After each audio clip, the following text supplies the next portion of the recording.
नमस्कार। हिंदी साधन चैनल में आप सभी का एक बार फिर से हार्दिक स्वागत है। आज के इस वीडियो में भक्ति काल के प्रश्नों को लेकर मैं आई हूं और ये भक्ति काल के वह प्रश्न है जो पहले परीक्षाओं में पूछे जा चुके हैं। जैसा कि मैं अपनी वीडियो में बताती हूं कि आपको प्रश्न के नीचे देखने को मिल जाएगा कि ये प्रश्न कब और किस साल पूछा गया था, किस परीक्षा में पूछा गया था। तो चलिए शुरू करते हैं बिना देर किए हुए। पहला प्रश्न है, समग्र भक्तिकालीन काव्य पर कौन सी विशेषताएं लागू होती है? तो ऑप्शन तीसरा सही हो जाएगा, अहंकार का त्याग। समग्र भक्तिकालीन काव्य पर कवियों ने ब्रह्म प्राप्ति में अहंकार को बाधक माना है, तो इस प्रकार से ये ऑप्शन तीसरा सही हो जाएगा। यहाँ पर जाति प्रथा का निषेध तो बिल्कुल नहीं है। ईश्वरीय लीला गायन ये भी नहीं है कि ईश्वर के लीला का गायन करना। कई बार होता है कि ऑप्शन को देखकर ईश्वरीय लीला का गायन करना सोचते हैं कि भक्ति काल में ये विशेषता थी कि ईश्वरीय लीला का गायन करना, परंतु ये नहीं है। कवियों ने माना है कि अहंकार का त्याग, चाहे वो निर्गुण भक्ति हो, सगुण भक्ति हो, राम भक्ति शाखा या कृष्ण भक्ति शाखा हो, सभी में अहंकार के त्याग पर कवियों ने जोर दिया है या बल दिया है। तो इस प्रकार से तीसरा ऑप्शन सही हो जाएगा। अगले प्रश्न की तरफ आगे बढ़ते हैं। अगला प्रश्न है, ब्रह्म संप्रदाय के संस्थापक कौन है?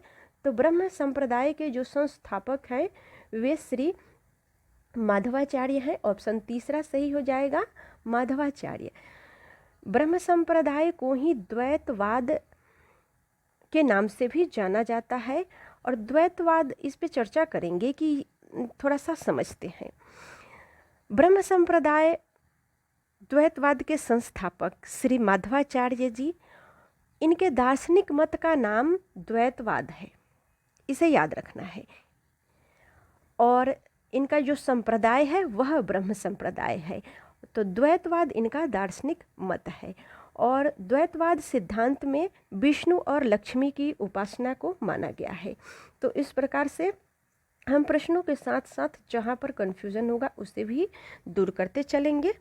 तो आप चैनल पे बने रहें, प्रश्नों को अंत तक देखें। आपको बहुत सारे प्रश्नों में एक प्रश्न से कई सारे प्रश्नों के आपको जवाब मिल जाएंगे। तो ये ना सोचें कि एक प्रश्न है, क्योंकि प्रश्नों पे व्याख्या भी मैं करती हूँ। तो चले तीसरे प्रश्न की तरफ आगे बढ़ते हैं। तीसरा प्रश्न है, महाराष्ट्र के भक्तों में किनका नाम सबसे पहले आता है? तो महाराष्ट्र के भक्तों में सबसे पहला नाम जो आता है वो है संत नामदेव। नामदेव का नाम सबसे पहले आता है। तो अगला प्रश्न की तरफ आगे बढ़ते हैं। अगला प्रश्न है, नामदेव का संबंध किस प्रदेश से है? तो जैसा अभी हमने देखा, एक ही प्रश्न को अलग तरीके से पूछा गया है। पहले पूछा गया था महाराष्ट्र के भक्तों में किनका नाम सबसे पहले आता है, और अब पूछा जा रहा है कि नामदेव का संबंध किस प्रदेश से है। तो आपको यहीं पर प्रश्न अलग से देखने को मिल गया। ये प्रश्न NVS TGT परीक्षा 2019 में पूछा गया है। तो ऑप्शन दूसरा सही हो जाएगा, महाराष्ट्र। अगला प्रश्न है, महाराष्ट्र के भक्तों में सबसे पहले, सेम प्रश्न है, विठोबा का भक्त किसे माना जाता है? तो विठोबा का भक्त माना जाता है नामदेव को। देखिए, ये DSSB PGT 2021 में पूछा गया प्रश्न है। अगला प्रश्न है, तमिल भाषा में किस महाकवि ने रामायण की रचना की? तो तमिल भाषा में कंब नामक महाकवि ने रामायण की रचना की। ऑप्शन पहला सही हो जाएगा। अगला प्रश्न है, निम्नलिखित कालक्रम के अनुसार व्यवस्थित करें। जितने भी जो कवि दिए हुए हैं उनके कालक्रम के अनुसार उनके नाम को व्यवस्थित करना है। तो यहाँ पर मैं इन प्रश्नों में बहुत सारे विवादित है, क्योंकि कई कवियों ने किसी का जन्म कुछ माना है, किसी का कुछ माना है।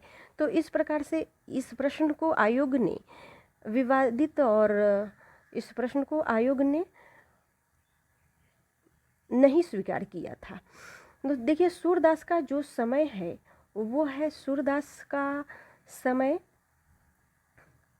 1478 सूरदास का, और स्वामी हरिदास का जो समय है वो है 1512 ईस्वी, इसमें भी ईस्वी लगा लेंगे। और मीराबाई का जो समय है वो है 1504 मीराबाई का। और इस प्रकार से रसखान का जो समय है वो 16वीं शताब्दी के उत्तरार्ध ऐसा माना गया है। तो इस प्रकार से यह प्रश्न विवादित हो गया था। तो इन प्रश्नों के कालक्रमानुसार कहने में थोड़ा सा कठिनाई है। चलिए अगले प्रश्न की तरफ आगे बढ़ते हैं। भक्ति काल की समय सीमा क्या है? तो भक्ति काल की जो समय सीमा इन चारों ऑप्शनों के अनुसार 1375 से 1700 माना गया है। लेकिन तीसरा ऑप्शन जो है उसमें दिया है 1375 से 1850। तो ये चारों ऑप्शन में से इनमें से कोई नहीं है। तो भक्ति काल का जो समय सीमा है वह है 1375 विक्रम संवत से 1700 ये माना गया है। अगला प्रश्न है, संवत 1375 से 1700 तक के साहित्य में कौन सी भावधारा परिलक्षित होता है? ऑप्शन चौथा सही हो जाएगा, भक्ति। अगला प्रश्न है, इनमें से अकबरी दरबार के 9 रत्नों में शामिल कवि थे? कौन से कवि थे जो अकबर के दरबार में 9 रत्नों में शामिल थे? तो 9 रत्नों में शामिल जो थे वे रहीम थे। कवि रहीम अकबर के दरबार के 9 रत्नों में एक थे। अगला प्रश्न है, भक्ति काल के स्रोत को दक्षिण से उत्तर भारत में प्रसारित होने के सिद्धांत का समर्थन करने वाले विद्वान है? तो कौन से विद्वान हैं?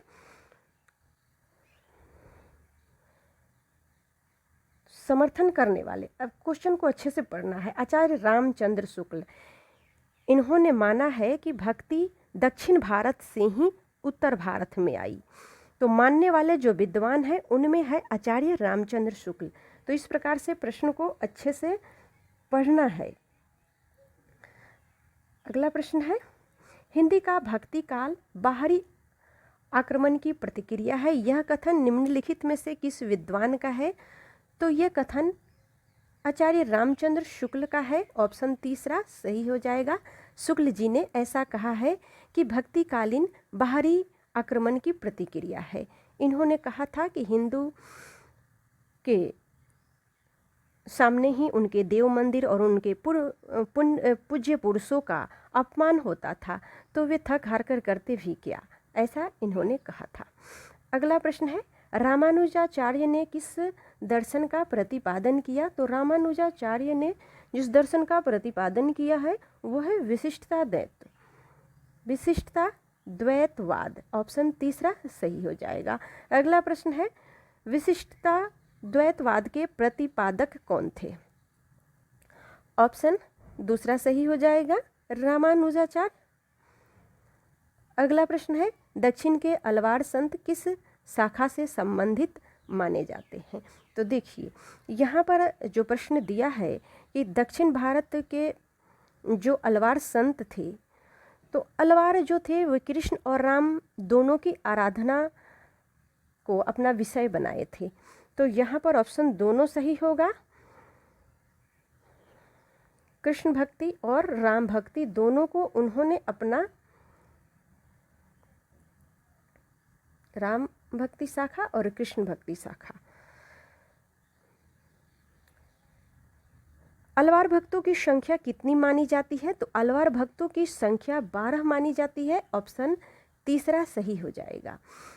आपको इसमें कई सारे विवादित प्रश्न भी मिलेंगे, तो इन विवादित प्रश्नों से घबराना नहीं है, बल्कि उनकी बारीकी को समझना है कि अगर आपके पास भी ऐसे प्रश्न आए तो किस प्रकार से उसको देखना है और किस प्रकार से उसका उत्तर देना है।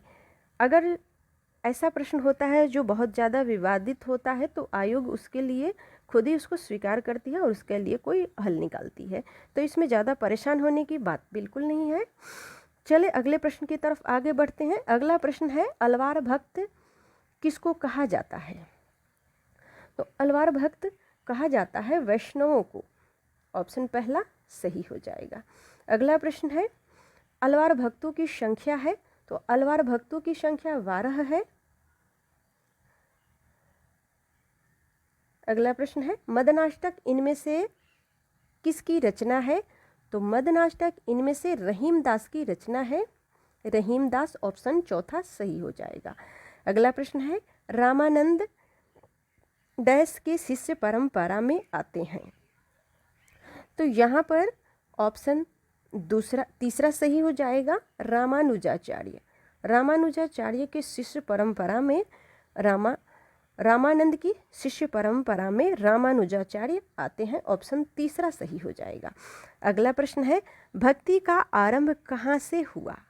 तो भक्ति का आरंभ दक्षिण भारत से हुआ। ऑप्शन दूसरा सही हो जाएगा। अगला प्रश्न है, आरती कीजिए हनुमान लला की रचयिता कौन है? तो इसके जो रचयिता है वे हैं रामानंद जी। ऑप्शन तीसरा सही हो जाएगा। अगला प्रश्न है, गलता में रामानंद संप्रदाय की गद्दी किसने स्थापित की? ऑप्शन चौथा सही हो जाएगा, कृष्णदास पैहारी। अगला प्रश्न है, निम्नलिखित में से कौन रामानंद की शिष्य परंपरा में नहीं है? तो ऑप्शन में है कबीरदास, नरहरिदास, मलुकदास, रैदास। ऑप्शन तीसरा सही हो जाएगा, मलुकदास ये रामानंद के शिष्य परंपरा में नहीं आते हैं। कबीरदास, नरहरिदास और रैदास ये तीनों रामानंद के शिष्य परंपरा में आते हैं। अगला प्रश्न है, निम्नलिखित में से कौन स्वामी रामानंद का शिष्य नहीं था? अब यहाँ पर पूछा जा रहा है रामानंद का शिष्य कौन नहीं था। ऑप्शन में अनंतानंद, सुखानंद, नरहरियानंद और रैदास। तो ऑप्शन के अनुसार चारों जो शिष्य थे वे रामानंद संप्रदाय से ही आते थे। रामानंद के शिष्य थे, संप्रदाय नहीं, क्षमा करें, रामानंद के शिष्य थे ये चारों के चारों। तो इस प्रकार से यह प्रश्न यूपीएससी एलटी ग्रेड परीक्षा 2018 में पूछे गए परीक्षा में प्रश्न आए हुए हैं ये। तो ये चारों ऑप्शन है वो रामानंद के शिष्य थे। अगला प्रश्न है, राघवानंद जी किस महान व्यक्ति के गुरु थे? तो राघवानंद जी रामानंद, ऑप्शन दूसरा सही हो जाएगा, रामानंद के गुरु थे। अगला प्रश्न है, भक्ति काल को हिंदी काव्य का स्वर्ण युग सर्वप्रथम किसने कहा? तो भक्ति काल को हिंदी काव्य का स्वर्ण युग सर्वप्रथम कहने वाले जो विद्वान थे वे थे ग्रियर्सन। ग्रियर्सन ने कहा था भक्ति काल को सर्वप्रथम स्वर्ण युग। अगला प्रश्न है, भक्ति काल किस काव्य का स्वर्ण युग है, यह किसका कथन है? वही प्रश्न देखिए किस प्रकार से फिर रिपीट हुआ, जॉर्ज ग्रियर्सन। अगला प्रश्न है, हिंदी के किस काल को स्वर्ण युग कहा जाता है? तो हिंदी के भक्ति काल को स्वर्ण युग कहा जाता है। अगला प्रश्न है, भक्ति काल का नाम पूर्व मध्यकाल किस आचार्य ने दिया? तो देखिए इस प्रश्न में डॉक्टर नगेंद्र, डॉक्टर रामकुमार वर्मा, आचार्य नंद दुलारे वाजपेयी और आचार्य हजारी प्रसाद द्विवेदी, ऑप्शन में ये 4 कवि विद्वानों का नाम दिया हुआ है। तो इन चारों में सबसे पहले भक्ति काल को पूर्व मध्य काल कहने वाले जो विद्वान थे वे थे आचार्य रामचंद्र शुक्ल। शुक्ल जी ने सबसे पहले क्या कहा था? भक्ति काल को पूर्व मध्य काल कहा था। इन्होंने ही सबसे पहले कहा था, ये सबसे पहले इन्होंने ही कहा था पहले। और डॉक्टर नगेंद्र जो है वे दूसरे नंबर पे आते हैं। इन्होंने भी पूर्व मध्य काल कहा था, लेकिन शुक्ल के बाद में इन्होंने कहा था। तो इस प्रकार से सबसे पहले आया है, अगर ये देता प्रश्न में कि भक्ति काल को पूर्व मध्य काल नाम किस आचार्य ने कहा था, आचार्य शुक्ल के बाद, तब यहाँ पर नौगेंद्र हम कर सकते थे। सही कालक्रम वाले वर्ग को चिन्हित करना है। अब इसमें से चिन्हित करना है कि सही कालक्रम कौन सा है। तो कवियों का सही क्रम है, सबसे पहले आते हैं इनमें से कबीर, कबीर पहले आते हैं, उसके बाद सूर आते हैं, उसके बाद जायसी आते हैं, उसके बाद तुलसी आते हैं। तो इस प्रकार से ऑप्शन दूसरा सही हो जाएगा। अगला प्रश्न है 252 वैष्णव की वार्ता की भाषा क्या है। तो 252 वैष्णव की वार्ता की जो भाषा है वह है व्रजभाषा। इन्होंने व्रजभाषा में 252 वैष्णव की वार्ता को लिखा। अगला प्रश्न है निम्नलिखित में से एक राम भक्त कवि है। अब इनमें से कौन राम भक्त कवि है, तो नाभादास, ऑप्शन दूसरा नाभादास राम भक्त कवि है। कृष्णदास, ध्रुवदास और श्री भट्ट ये कृष्ण भक्त कवि हैं। अगला प्रश्न है नाभादास कृत भक्तमाल की भाषा है। तो नाभादास के द्वारा रचित भक्तमाल की भाषा है ब्रजभाषा, ऑप्शन दूसरा सही हो जाएगा। अगला प्रश्न है भक्ति काल के रचनाकार हैं, भक्तमाल के रचनाकार हैं, तो कौन है भक्तमाल के रचनाकार, नाभादास, ऑप्शन दूसरा सही हो जाएगा नाभादास। अगला है अष्टयाम किन की रचना है, अष्टयाम नाभादास की रचना है, ऑप्शन पहला सही हो जाएगा। भक्तमाल की रचना किसने की, भक्तमाल की रचना नाभादास ने की। अगला प्रश्न है नाभादास द्वारा रचित अष्टयाम किस भाषा में लिखी गई है। तो नाभादास के द्वारा रचित अष्टयाम ब्रजभाषा में लिखी गई है, ऑप्शन तीसरा सही हो जाएगा ब्रजभाषा। अगला प्रश्न है नाभादास द्वारा लिखित अष्टयाम किस भाषा में है, वही प्रश्न है। अष्टयाम के रचयिता कौन है, तो अष्टयाम के रचयिता है नाभादास। ये अलग अलग परीक्षाओं में पूछे गए हैं प्रश्न, इसलिए एक तरीके के ही प्रश्न को थोड़ा सा उलट पलट के और आपको देखने को मिल सकता है। अगला प्रश्न है भक्तमाल के रचयिता नाभादास के गुरु का नाम था। तो नाभादास के गुरु का नाम था अग्रदास, ऑप्शन चौथा सही हो जाएगा। अगला प्रश्न है भक्तिकालीन रस सिद्धांत विषयक ग्रंथ है। तो रस सिद्धांत जो ग्रंथ है उन पर रस प्रबोध, रसमंजरी, रस रहस्य और रसमंजरी ये नंददास के द्वारा रचित है, जिसमें नायक नायिका भेद है। रस रहस्य ये मम्मट के काव्य हैं। रस प्रबोध, रसमंजरी, तो ये सभी जो जितने भी रसमंजरी है वो भक्तिकालीन रचना है और यह हर रस सिद्धांत विषयक ग्रंथ नहीं है, अपितु ये नायक नायिका भेद पर आधारित ग्रंथ है। अगला प्रश्न है संत साधना का साहित्यिक रूप प्रारंभ हुआ। यहाँ पर थोड़ा सा प्रश्न मिटा हुआ है तो आप लोग इसे देख लेंगे कि संत साधना का साहित्यिक रूप प्रारंभ हुआ, ऑप्शन तीसरा सही हो जाएगा पंढरपुर से। पंढरपुर से संत साधना का साहित्यिक रूप प्रारंभ हुआ है। अब आपको कुछ प्रश्न मिलेंगे संत काव्य धारा से। संत काव्य से कुछ प्रश्न है, उनमें से पहला प्रश्न है संत साहित्य के संबंध में कौन सा कथन उचित नहीं प्रतीत होता है। ऑप्शन को पढ़ेंगे। संत साहित्य एक वैचारिक भूमि पर स्थिर है। रामचंद्र शुक्ल के अनुसार यह इस्लामी आक्रमण से पराजित हिंदू जनता की असहाय मनः स्थिति का परिणाम है। तीसरा ऑप्शन है संत साहित्य की मात्र भजन पूजन के स्तर पर देखा जा सकता है। संत साहित्य को मात्र, इन्होंने वो कहा है कि मात्र भजन पूजन के स्तर पर देखा जा सकता है।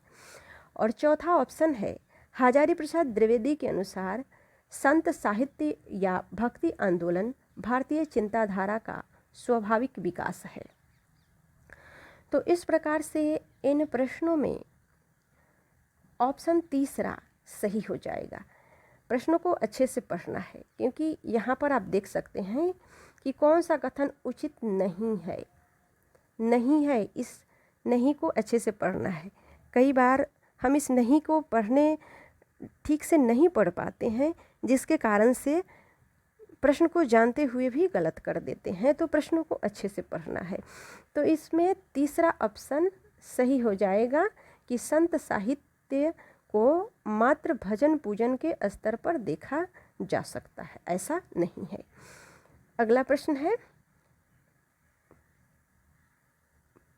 प्रश्न संख्या 45। निम्न में से कौन सी प्रवृत्ति संत काव्य की नहीं है? तो संत काव्य की प्रवृत्ति में रहस्यवादी भावना आती है, गुरु की महत्ता आती है और बाहरी आडंबरों का खंडन आता है। वर्ण व्यवस्था को प्रोत्साहन इन्होंने नहीं किया है।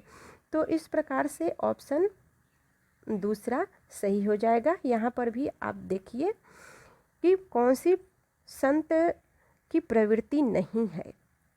तो नहीं को अच्छे से पढ़ना है। ऑप्शन दूसरा सही हो जाएगा, वर्ण व्यवस्था को प्रोत्साहन। अगला प्रश्न है, मैं इसको पढ़ देती हूँ। थोड़ा सा यहाँ पर प्रश्न मिटा हुआ है, तो आप इसे देख लीजिएगा। ज्ञानाश्रयी शाखा के प्रमुख कवि है। तो ज्ञानाश्रयी शाखा के जो प्रमुख कवि हैं उनमें से कौन से कवि हैं? ऑप्शन दूसरा सही हो जाएगा। ज्ञानाश्रयी शाखा के नाम लेते ही कबीरदास का नाम आता है सबसे पहले। तो कबीरदास जो थे वे ज्ञानाश्रयी शाखा के प्रमुख कवि थे।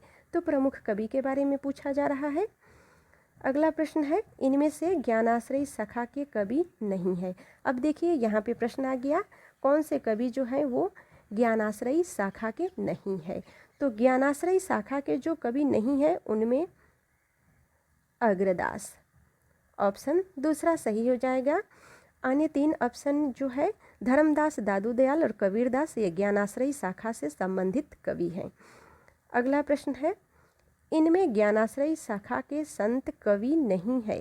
तो ज्ञानाश्रयी शाखा के संत कवि नहीं है परमानंद दास, ये ज्ञानाश्रयी शाखा के संत कवि नहीं है। मलुकदास, धर्मदास, रैदास, ये ज्ञानाश्रयी शाखा।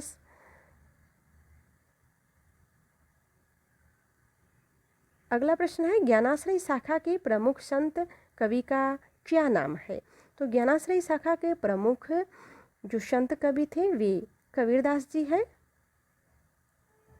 देखिए ये प्रश्न KVS प्रवक्ता परीक्षा 2014 में पूछे गए प्रश्न है। अगला प्रश्न है, निम्नलिखित में से संत काव्य परंपरा के अंतर्गत न आने वाले कवि। संत काव्य परंपरा के अंतर्गत नहीं आने वाले कवि में है नंददास, ऑप्शन चौथा सही हो जाएगा, नंददास। तो इस प्रकार से आज के वीडियो में इतना ही। मिलते हैं अगले वीडियो में। यह वीडियो आपको कैसा लगा हमें कमेंट बॉक्स के माध्यम से अवश्य ही बताएं। वीडियो देखने के लिए सभी को एक बार फिर से बहुत बहुत धन्यवाद। अगर आपने अभी तक हिंदी साधन चैनल सब्सक्राइब नहीं किया है तो अवश्य ही सब्सक्राइब कर ले।